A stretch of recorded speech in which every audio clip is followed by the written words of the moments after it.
What's up, everyone? All right, so in this episode, we're going to talk about quitting. Over the last month, I've been thinking about this topic a little bit more about quitting and knowing when to walk away. And I was remembering and thinking back about a trader that I know over the summer who told me he was throwing in the towel and quitting. And then I saw this happen with another trader just a few weeks ago. And so I thought I could share with you those two stories and then also share with you this book that I was just reading. So when I was flying, I was listening to this book called Quit by Annie Duke. So many of you, some of you maybe have heard about this book. I'd never heard about it. I was talking with someone maybe 3 weeks ago. I think I'd maybe not had a great day, so I was sort of venting a little bit about, it's always a challenge. I've been doing this for such a long time, and I still sometimes feel like I don't walk away soon enough when the writing is on the wall. And on other days, I walk away way too soon when there's so much more potential, and it's just a balance. And they said, have you heard about this woman, Annie Duke? She's a professional poker player, and she wrote a great book called Quit. And I hadn't heard about it. But as soon as I heard she was a professional poker player, I was like, sounds very interesting, because obviously I know that that's a job where you have to be so disciplined. You have to be so good at knowing when to walk away. And you really have to have some real strategy. And so there were a couple of takeaways from her book that I wanted to share with you. And maybe some of you will read it or already have read it and can leave comments below. But so I thought in this episode I could talk a little bit about a couple takeaways from that book and also share with you the story of one of these traders that I know who's been trading for a long time, has made over $1 million, but told me last summer that he was throwing in the towel. He was calling it quits. And now, certainly, if someone like that is calling it quits, what does that mean for beginner traders? So there's going to be some interesting takeaways from this episode, which I hope you enjoy. And as always, if you do, I hope you hit the thumbs up and maybe subscribe to the channel. And what I'm also going to do, now that I'm back home, I've been, enjoying a summer break, or a break, it's a winter break, but it's a break down in the Caribbean where it was nice and warm, felt like summer. Now I'm back home and I've got to put chains on my gator and get ready for, get my woods ready, because I'm going to be making maple syrup next month, which is part of my winter activity here. So anyways, you guys can come along while I get these chains on the gator. So let's talk first about the book. So she begins the book Quit by talking about this story of these mountain climbers who climb Mount Everest. And she said, and I've never climbed Mount Everest. That probably is a surprise to you, looking at my physique, this body, chiseled by the gods, of course. But I haven't climbed Mount Everest. And maybe you haven't either. So what I learned was that when these expeditions to climb the mountain take place, they have what's called a turnaround time, which they set ahead of time. And I think she said they set it at like 2 p.m. or I think it was 2 p.m. And so that's the time that regardless of where you are at in your climb to the summit, you turn around. Even if you're 3 feet away from the top, or if you're 30 yards, or whatever it is, you turn around. It doesn't matter.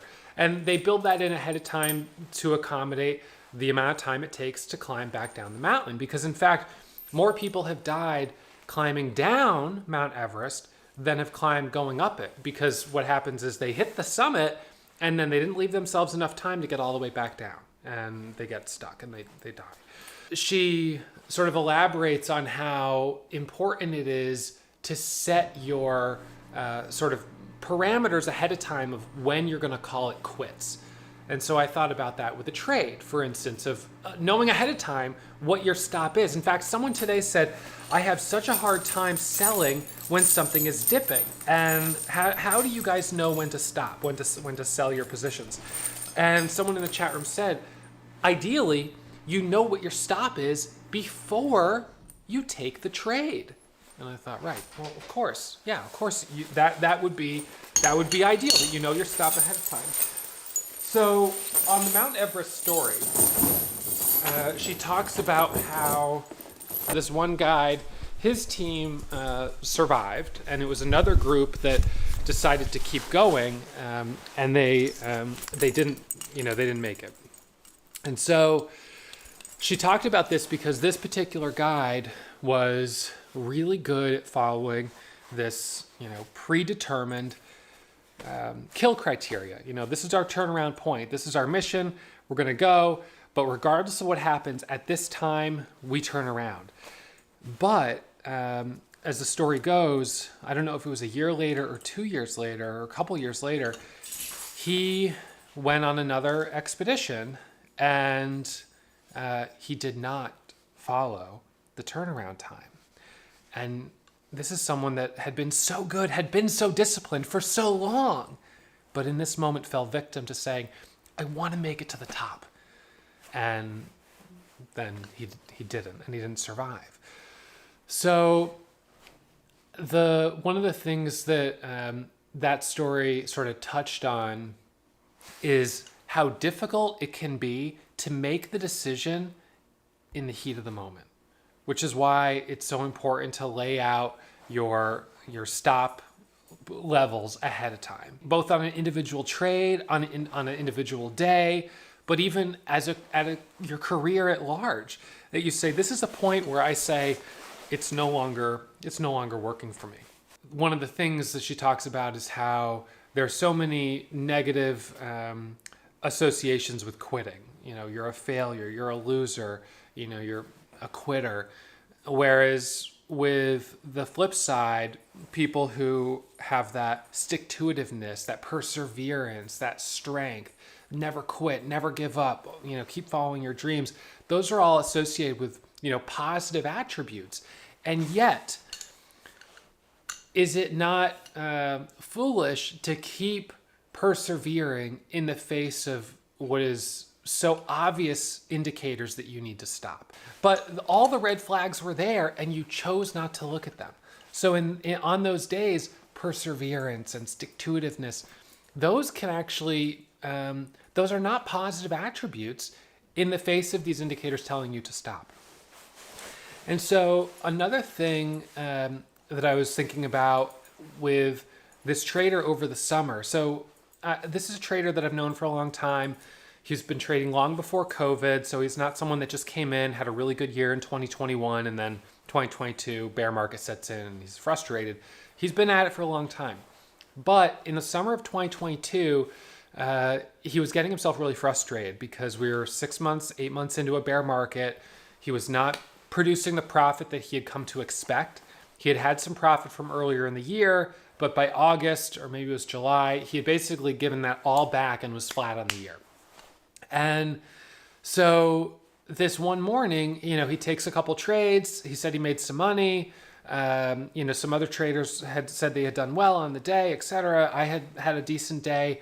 And then this stock around, I don't know, it was like 10:30, 11, a little later in the morning, ends up making a huge move.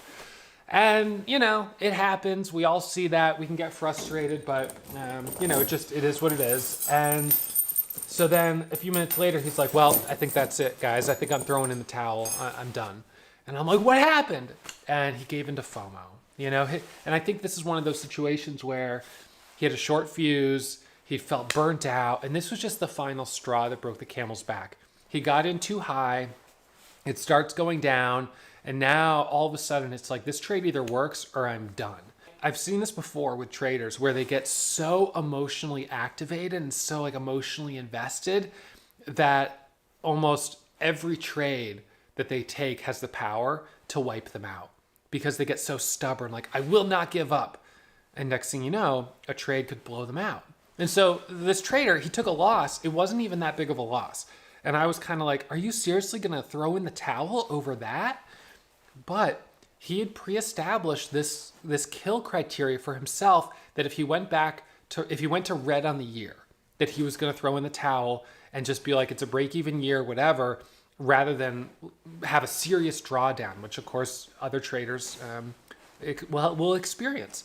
So he set that ahead of time and he followed it. And I was like, I thought that was brave, and I wasn't sure if it was a good idea, but it's what he did.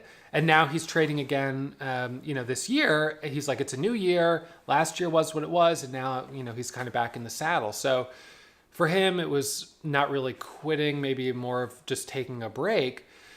But, I thought that it was something that probably a lot of traders experience, this feeling of being burnt out, especially in this market. And I feel it too.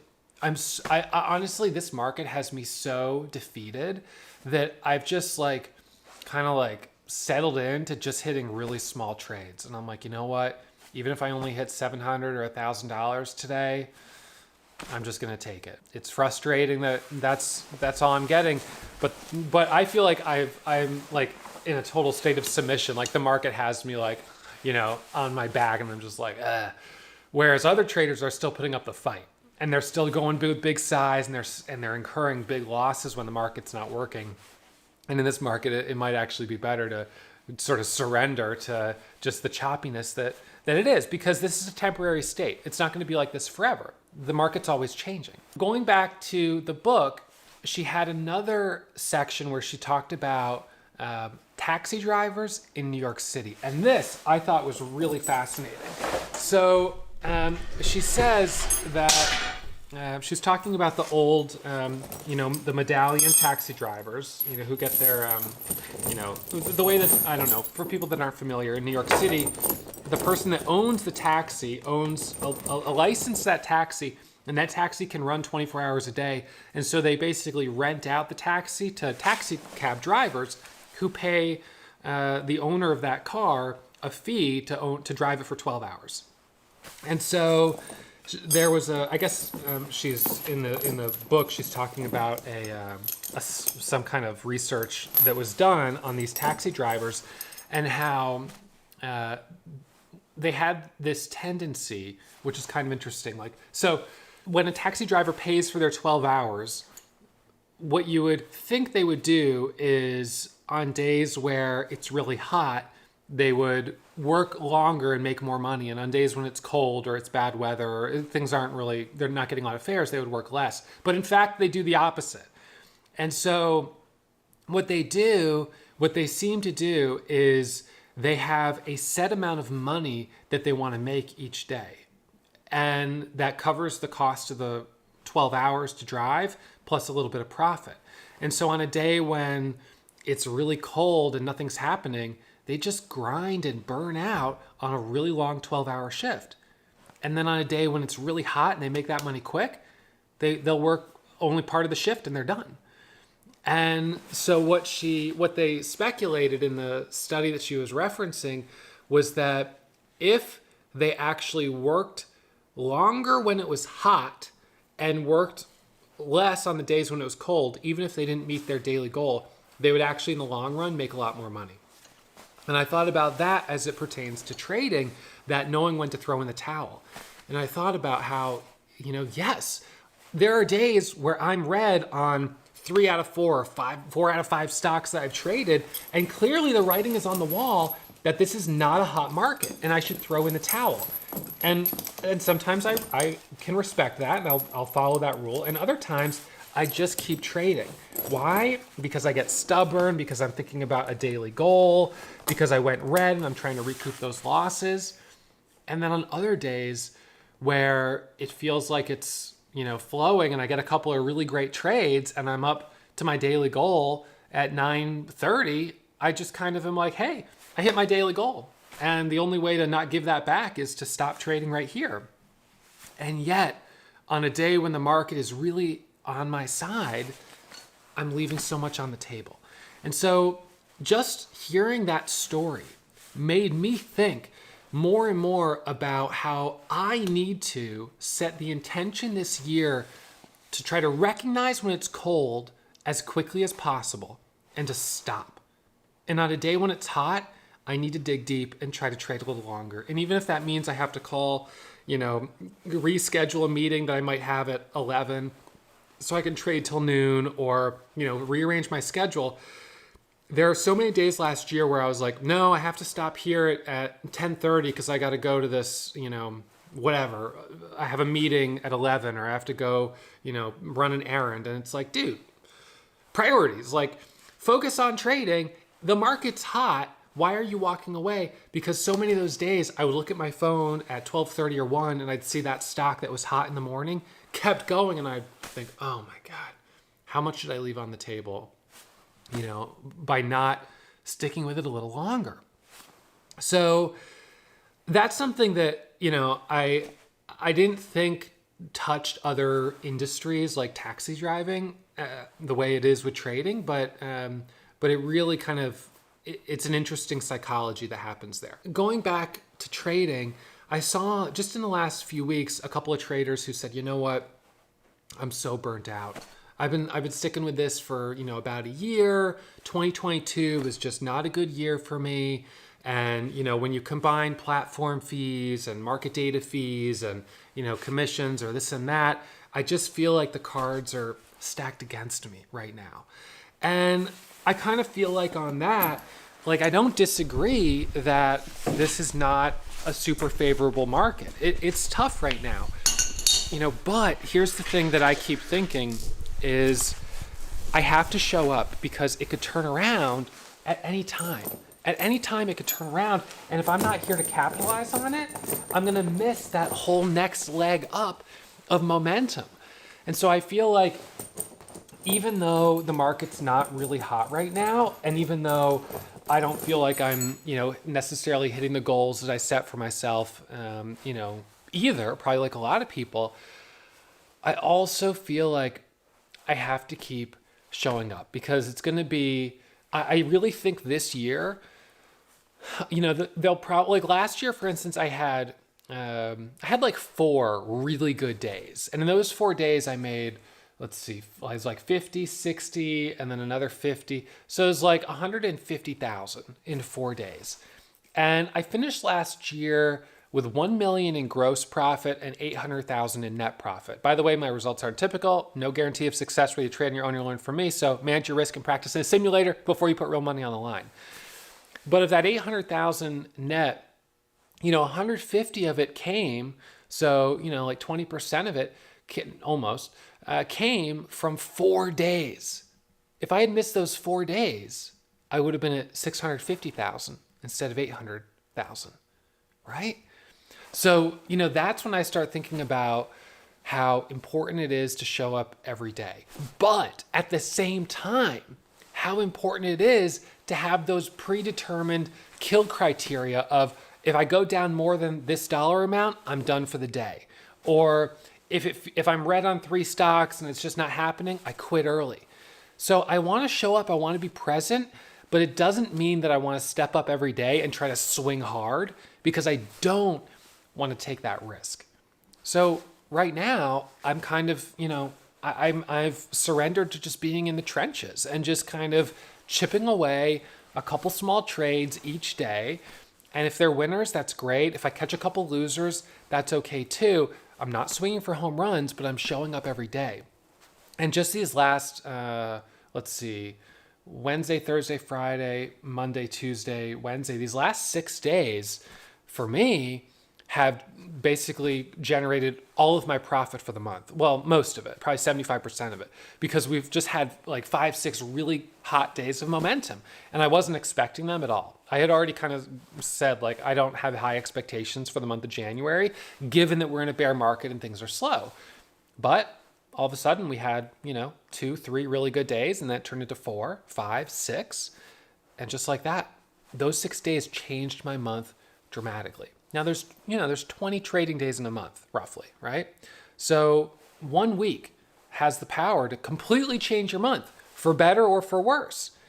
So showing up, I think, is important, but having the discipline to follow the rules of your strategy and to trade the market you're in is also super critical. And the reality is that trading, there's an opportunity cost. The time you're spending focusing on trading and trying to master the markets and gain financial literacy, that's coming at the cost of doing other things.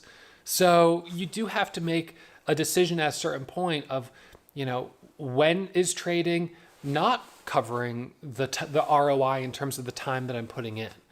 And that answer is going to be different for everyone.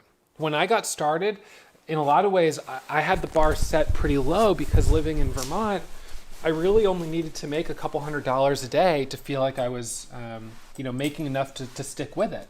And I think that was actually a real advantage that I had, because by setting the bar low, it meant that even if I only made 150 a day or something like that, I could still feel like that was pretty solid. Sometimes traders who are a little bit later in life, and have higher cost of living and this and that, are at a place where, if they're not making 700 or 1,000 a day, it's not worth it. And so then the measure of success or failure is just already set at a higher point, which makes it more difficult, right? So an interesting thing on sort of a separate note that seemed to be a common thread among some of the traders at our last summit who had done fairly well is that, ironically, they were trading on money they borrowed, which I feel like is a terrible idea. You shouldn't borrow money to trade with it because trading is already so risky. And yet, in some ways, I kind of did that because it wasn't borrowed money, but the money that I got from my father when he passed away was the money that I used to start my trading account. But because I felt that it was his money, I had a real sense of, kind of honor that I had to respect that money and not lose it. And I wonder if it changes the sort of accountability and discipline for people that do put themselves in that situation. And if maybe that can be a benefit. While there's obviously the inherent drawbacks, if there are maybe also some benefits, just because one of the biggest challenges with trading is discipline and accountability. Can you hold yourself accountable? Can you stay disciplined? And I think anything you could do to help yourself in those two areas is going to benefit you. And then one other topic that was in the book was on the sunk cost fallacy, which is that it's that the more you are invested in something financially or mentally, the more difficult it is to walk away. It's like those, like a project car, like this car here. This was like such a project for me. And it's like, I've put way more into it than it's actually worth. And at certain points, I probably could have just been like, you know what, I could just cut my loss on it. But I didn't, because I was like, I just had that was the problem. It was like, no, I've already put this much into it. I might as well just, finish it up and blah, blah, blah, blah. But it can hinder your ability to make a good decision when it counts, which is why it's so important to set those kill criteria and to set the parameters for success and failure and when to quit ahead of time. So then in the moment, when you finally have to make the decision, all you really have to do is follow what you already said you were going to do. You don't have to make a decision. It's not like, should I leave or should I not? It's like, it's 2 p.m. I said I was going to turn at 2 p.m. I have to do it. Then it's just about having the discipline to do that, which, and again, is not nothing, but I think is important, because then in your heart that you already set a line in the sand and you're either following it or you're going past it. I hope that you find this interesting. I think you should check out the book by Annie Duke. I thought it was interesting. Some of it gets into more like corporate stuff of when to quit or persevere in like a with these like startup tech companies, which is interesting, but like a little bit off topic for trading, I guess. But in any case, you might find it interesting. Any thoughts that you want to share on knowing when to quit, knowing when to walk away, either on an intraday basis or with trading as a whole? Would love to hear your comments down below. So thanks as always for tuning in. I hope you hit the thumbs up. I hope you subscribe, and I'll see you for the next episode.